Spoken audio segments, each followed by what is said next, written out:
আসসালামু আলাইকুম।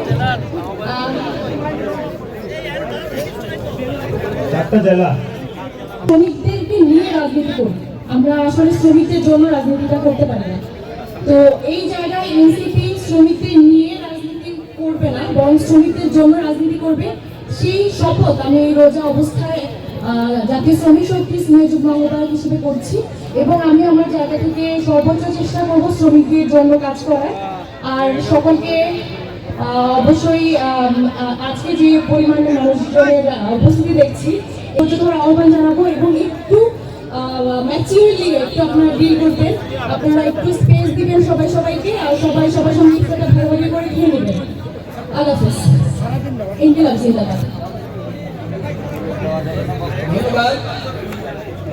আমাদের উদ্দেশ্যে বক্তব্য রাখবেন বিগত 24-এর গণ আন্দোলনে যে ছাত্রদের নেতৃত্বে বাংলাদেশ নতুনভাবে স্বাধীন হয়েছিল, সেই ছাত্র শক্তির সংগ্রামী সভাপতি জনাব জাহিদ হাসান।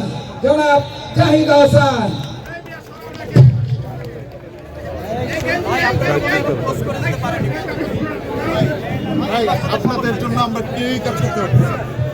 একটু ভাই পিছনে চলে যাই, নিছেন এই জায়গাটা ছেড়ে দেন। আসসালামু আলাইকুম ওয়া রাহমাতুল্লাহি ওয়া বারাকাতুহু।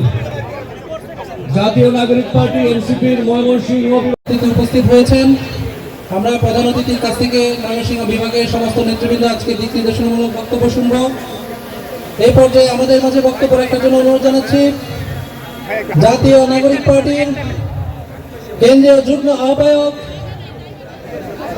ডক্টর আতিক মুজাহিদ এমপি। ওনাকে ওনার মূল্যবান বক্তব্য রাখার জন্য বিনীত অনুরোধ জানাচ্ছি। বিসমিল্লাহির রহমানির রহিম। প্রিয় ময়মনসিংহবাসী, আসসালামু আলাইকুম। আপনাদের এখানে এসে আমি সত্যি আনন্দিত। চমৎকার পরিবেশ। আমি এসে বিশ্ববিদ্যালয়ে ঘুরলাম, আমার বাসা কুড়িগ্রাম।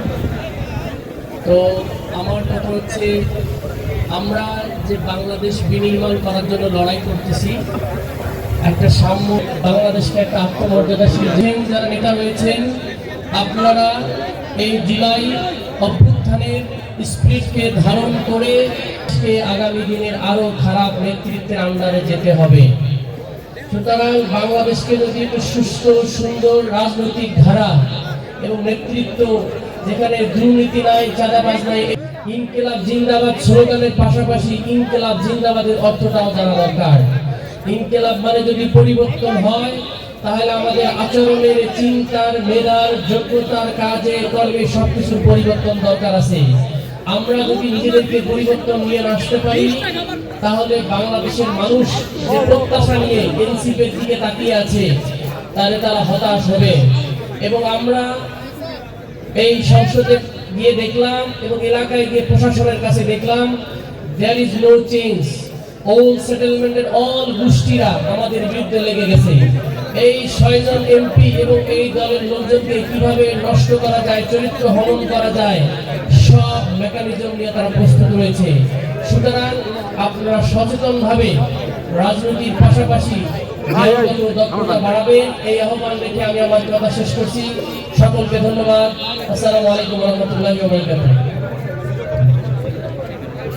ধন্যবাদ। মাঝে বক্তব্য রাখবেন ঢাকা বিশ্ববিদ্যালয়ের সবুজ চত্বর থেকে গড়ে ওঠা নেতৃত্ব, ফ্যাসিস্ট বিরোধী শক্ত অবস্থান জানানোর জন্য। আপনারা জানেন গতকাল যার বাড়িতে সেই ফ্যাসিস্টের দূষণেরা যারা হামলা করেছিল অনেকভাবে, আপনাদের সামনে আমরা আজকে তাকে পরিচয় করিয়ে দিতে চাই। আমাদের সামনে এখন বক্তব্য রাখছেন ছাত্র নেতা সাইফুল্লাহ। রহমতুল্লাহি ওয়া বারাকাতুহু। বিপ্লবী উপস্থিতি, আপনারা জানেন ফ্যাসিস্ট হাসিনার বাহিনী গতকাল আমার বাড়িতে, আমি যে ঘরে থাকি, আমার স্ত্রী, আমার সন্তান যে ঘরে থাকে, সেই ঘরে আগুন দিয়েছে, হামলা চালিয়েছে। আমরা বলতে চাই, ফ্যাসিস্ট হাসিনার এই রকমের ভয়ে আমরা কোনোদিন কাবু হব না। আমাদের নেতা, আমার নেতা জনাব নাহিদ ইসলাম বলেছিলেন, আওয়ামী লীগ এনসিপি একসঙ্গে চলতে পারে না। আমি বলতে চাই, এই রকমের হামলা মামলা দেখি আমাদেরকে দমিয়ে রাখা যাবে না। জাতীয় ছাত্র শক্তির একটি কর্মীর গায়ে এক বিন্দু রক্ত থাকতে এনসিপি এই বাংলাদেশ রাজনীতি করলে আমাদেরকে আওয়ামী লীগ এই রকমের অগ্নি হামলা দেখিয়ে ভয় দেখিয়ে দমিয়ে রাখতে পারবে না। আমরা বলতে চাই, এনসিপি ছাত্র শক্তি, যুব শক্তি, নারী শক্তি, শ্রমিক শক্তির সম্মিলিত রাজপথের আন্দোলনের মাধ্যমে এই বাংলাদেশের জমিনে আওয়ামী লীগের প্রবেশ পথ একেবারে বন্ধ করে দেওয়া হবে। আমরা আবার বলতে চাই, আওয়ামী লীগের ফ্যাসিস্ট বাহিনীর এই সমস্ত হুমকি দামকি আগুন সন্ত্রাস দিয়ে আমাদেরকে দমিয়ে রাখা যাবে না।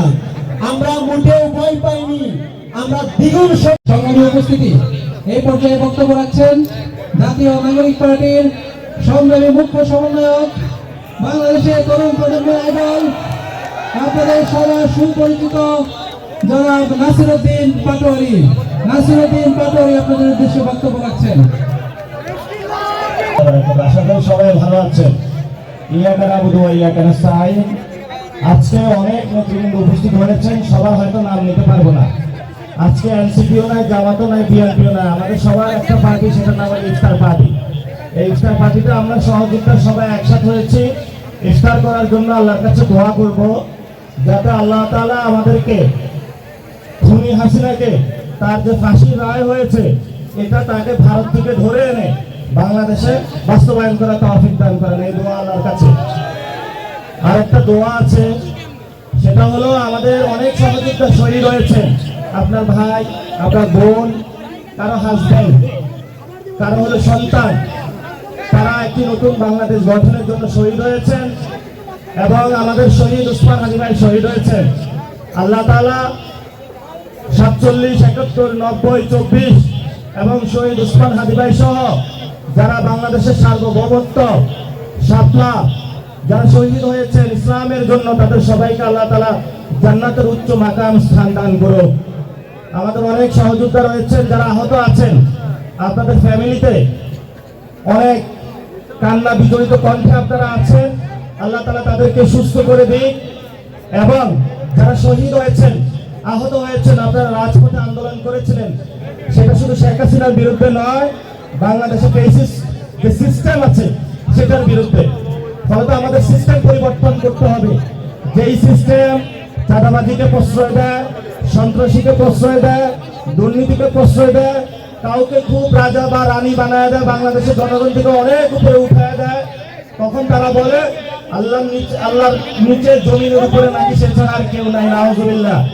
এই ধরনের মানুষকে মন মানসিকতা পরিবর্তন করার জন্য আল্লাহ তাআলা আমাদেরকে সংস্কারের যে সভা রয়েছে সেটা বাস্তবায়ন করার তৌফিক দান করুন। এবং বাংলাদেশের জনগণের দীর্ঘদিনের লালিত আকাঙ্ক্ষা যে সংস্কার কর্মসূচি, নতুন সংবিধান, সেটা বাংলাদেশে আমাদেরকে গঠন করার তৌফিক দান করুন। আপনাদের অনেক আত্মীয় স্বজন আছেন যারা অসুস্থ আছেন, এবং আপনাদের অনেকে আছেন যারা ডিসিপ্লিন লাইফ লিড করেন না। আল্লাহ তাআলা আমাদেরকে ডিসিপ্লিন লাইফ, যারা রাজনীতি করে তাদের ঘুম কখন, খাওয়া কখন, বাসা কখন, কোনো কিছু ঠিক ঠিকানা থাকে না। এই জন্য আমাদেরকে আল্লাহ তাআলা ডিসিপ্লিন লাইফ চালানোর তৌফিক দান করুন। আপনাদের অনেক আত্মীয় স্বজন অসুস্থ আছেন, আমাদের বাংলাদেশের হসপিটাল সিস্টেমটা ভালো না। হসপিটালে গেলে আপনার পকেটের টাকা কাইতে রেখে দেয়, অনেকে দুঃখে কষ্টে আছেন, বাচ্চারা পড়াশোনা করাইছেন ইউনিভার্সিটিতে, এখন সে চাকরির জন্য যাবে, সেটা হলো আপনি কি বিএনপি নাকি জামাত নাকি এনসিপি এইসব সিস্টেমের মধ্যে চলে যায়। তার যে মেধা সেটা অনুযায়ী তাকে চাকরি দেওয়া হয় না। অনেক মা বোনেরা রয়েছেন, অনেক কষ্টে আছেন। বিশেষত ইদানিং আমার সাথে অনেকে যোগাযোগ করেছেন যারা হলো বিধবা, স্বামী মারা গিয়েছে, বাপের বাড়িতেও জায়গা নাই, শ্বশুর বাড়িতেও জায়গা নেই, বাচ্চা কাচ্চা নিয়ে অনেক কষ্টে আছেন।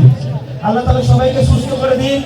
বিশেষত বর্ষিয়ান রাজনীতিবিদ জনাব আব্বাসউদ্দিন সাহেব, মির্জা আব্বাস সাহেব, উনি অনেক অসুস্থ, হসপিটালে ভর্তি আছেন, ওরা অস্ত্রোপচার হবে।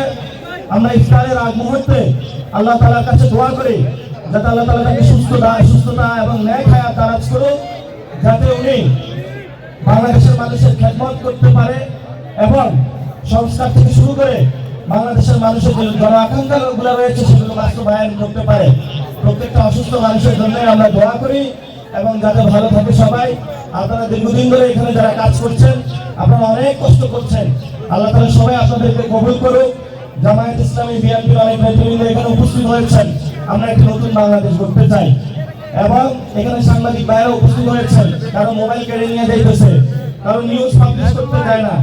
আমরা ময়মনসিংহে যাইনি, এখানে বালু উত্তোলন নিয়ে বিশাল চাঁদাবাজি হয়, বাস স্ট্যান্ডে চাঁদাবাজি হয়, অনেক ঝামেলা ময়মনসিংহে। এখন এই যে ব্রহ্মপুত্র নদী শুকিয়ে গেছে, এটা নিয়ে অনেকে ব্যবসা করতে চায় এবং আমি আপনাদের ময়মনসিংহে সদর আসছিল, সেখানে দেখলাম ট্রাফিক জ্যাম, খুবই বাজে অবস্থা। এটা একটা বিভাগীয় শহর, কোনো গুছানো কোনো কিছু নাই। তো আল্লাহ তাআলা যাদেরকে সামনে সেবা করতে দিবে তাদের মনে যাতে দেয় একটা মাকসাদ দেয় এবং তাদেরকে হেদায়েত দান করে, যাতে ময়মনসিংহে বাংলাদেশের সবচেয়ে সুন্দর একটি বিভাগে তারা রূপান্তর করতে পারে। তারা যাতে ঘরে ঘরে চাকরি দিতে পারে, আমাদের মা বোনদের সমস্যা সংকট সমাধান করতে পারে, স্কুল কমিটিগুলোতে যাতে অশিক্ষিত বদমেজাজি লোকদেরকে বাদ দিয়ে শিক্ষিত মার্জিত ভদ্রজনকে নিয়ে আসতে পারে, হসপিটাল যাতে ভালো করতে পারে, সে আশা করি আমরা তাদেরকে আল্লাহ তাআলা হেদায়েত তাদের মনের মধ্যে দিবে। এবং শেষ কথা যেটা, মা বোনেরা অনেক কষ্ট করে উপস্থিত হয়েছেন, অনেক সাহসী সিদ্ধান্ত নিয়েছেন। আমরা আপনাদের থেকে জন্মগ্রহণ করেছি, আর মৃত্যু আমরা আপনাদের কাছে ঋণী। আপনাদের এই অবদান কখনো আমরা বলতে পারবো না। আর শহীদ ফ্যামিলি যারা এসেছেন তাদের বাসায় আপনারা যাইবেন, অনেকে সন্তান হারিয়ে ফেলেছেন, আপনি তার সন্তান, আমরা আপনাদের পাশে আছি। ইনশাআল্লাহ বাংলাদেশে খুনি হাসিনাকে আমরা ফাঁসিতে লটকায়ে ছাড়বো ইনশাআল্লাহ, এটাতে কোনো হেরফের হবে না। আমাদের সাহসী নেতা নাহিদ ইসলাম চুপ্পু গতকালকে ভাষণ দিয়েছে, প্রতিবাদ করেছেন, হাসনাত আব্দুল্লাহ প্রতিবাদ করেছেন। আমরা কোথাও আপোষ করবো না।